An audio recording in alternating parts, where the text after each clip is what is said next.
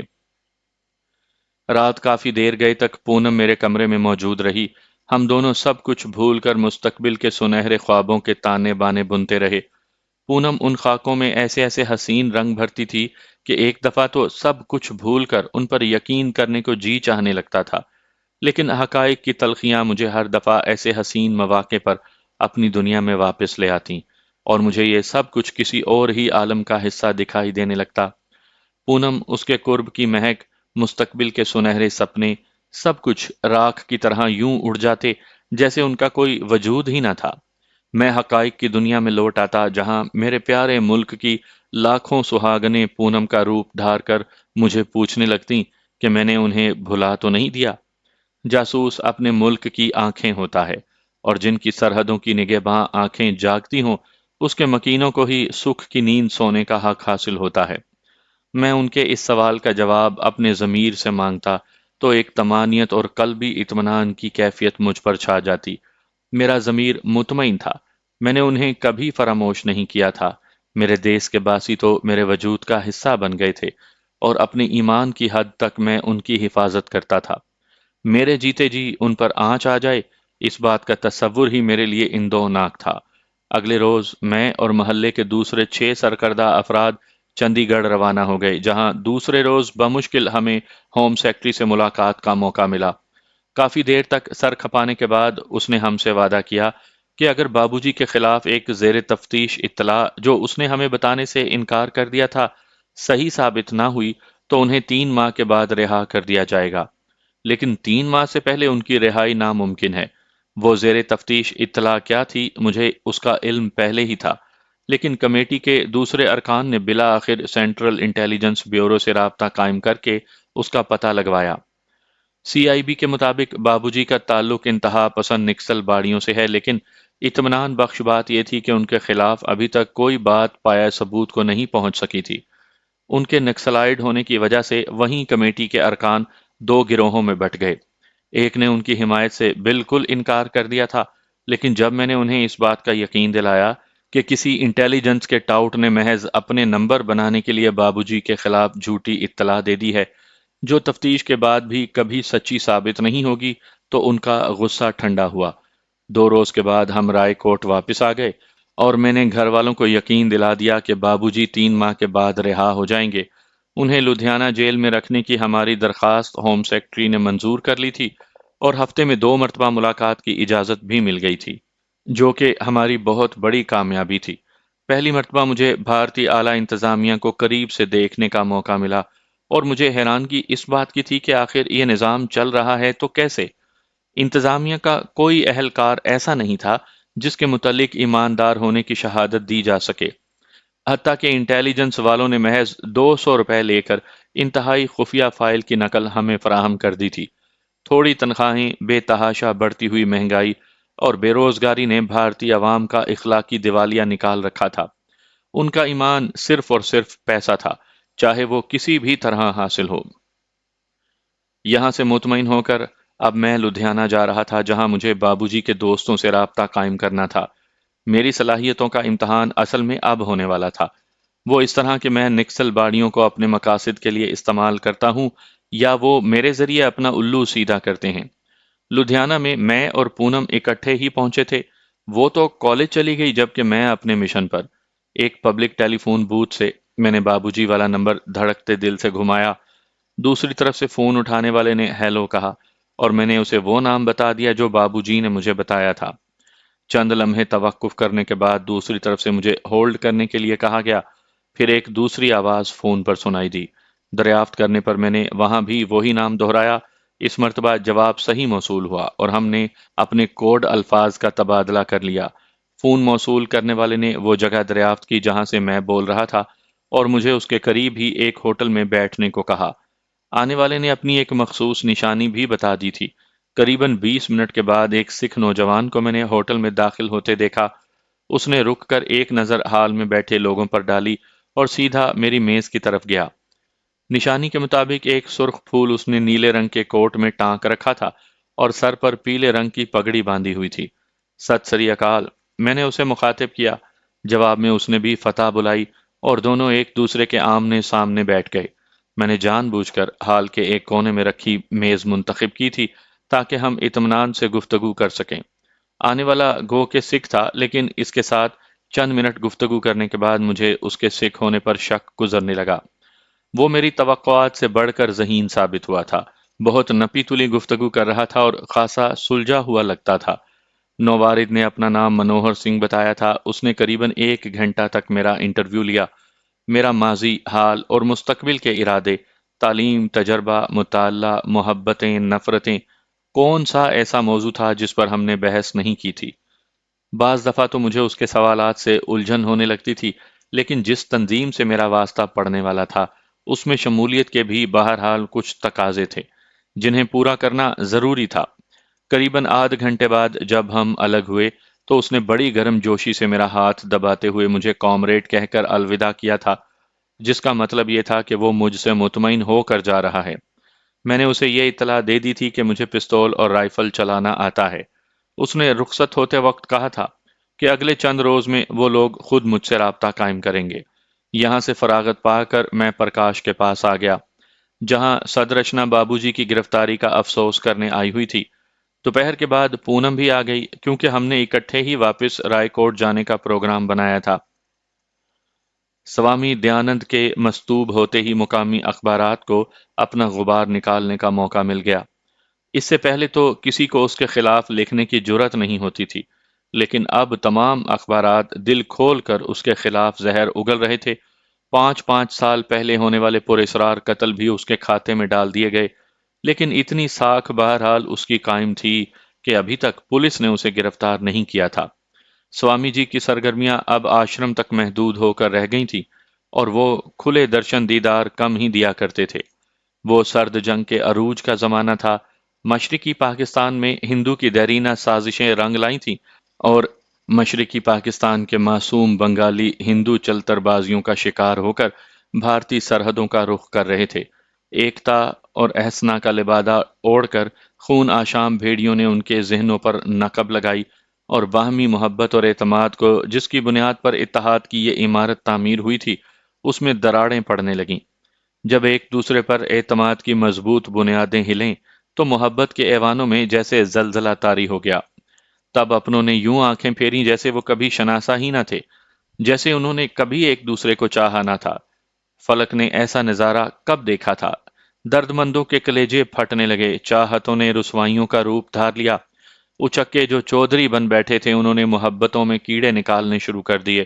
نقب زنوں نے اس طور سے سیدھے سادے ماجھیوں کو ورگلایا کہ الامان الحفیظ، ان کے جھوٹ سے ایک عالم نے پناہ مانگی، لیکن وہ مکمل ڈھٹائی کے ساتھ جھوٹ کے محاذ پر سرگرم عمل رہے۔ بھارتی حکمرانوں نے اپنی تمام تر توانائیاں فرسودہ پروپوگنڈے کے لیے وقف کر دی تھیں۔ ستم تو یہ تھا کہ لٹیرے ہی راہبری کے بھی ٹھیکیدار بن گئے تھے۔ یہ صورتحال ایسی تھی کہ سچائی پہ سختہ طاری ہو گیا۔ حقیقت حال سے باخبر تھے ہی کتنے، اور جو تھے ان کی بساط ہی کیا تھی۔ دشمن نے ایسا مکروہ جال پھیلایا تھا کہ وہ بیچارے اپنی صفائیوں میں ہی الجھے رہے، اور زمانہ قیامت کی چال چل گیا۔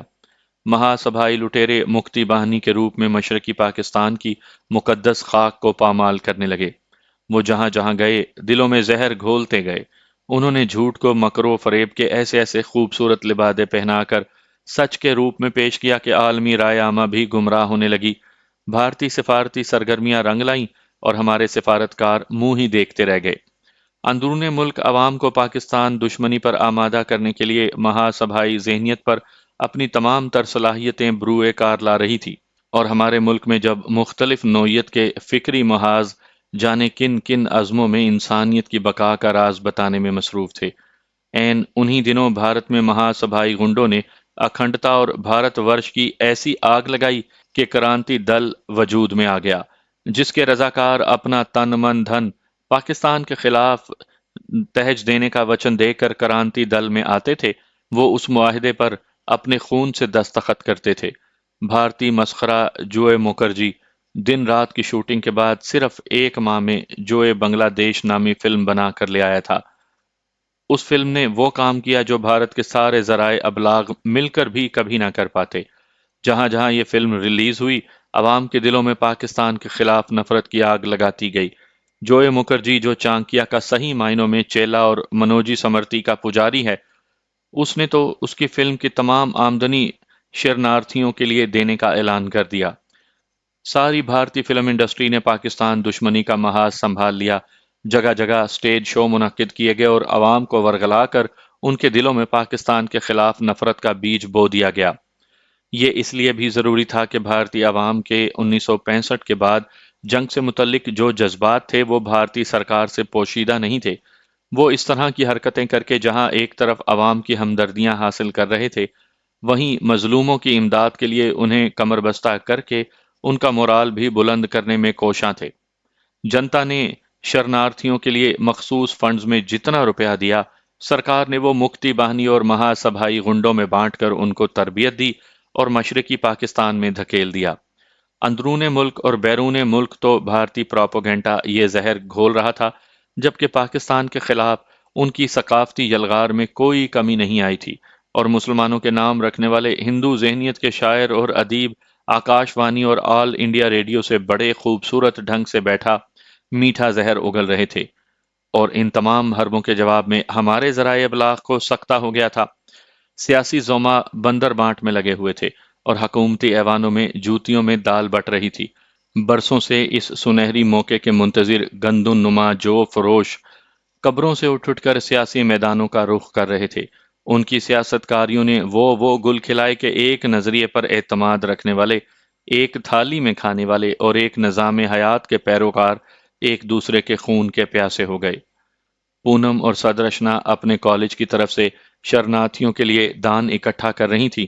مجھے بھی بادل نخواستہ ان کی ضد پر ان کے ساتھ خصوصی ٹکٹوں پر جوئے بنگلہ دیش دیکھنے جانا پڑا۔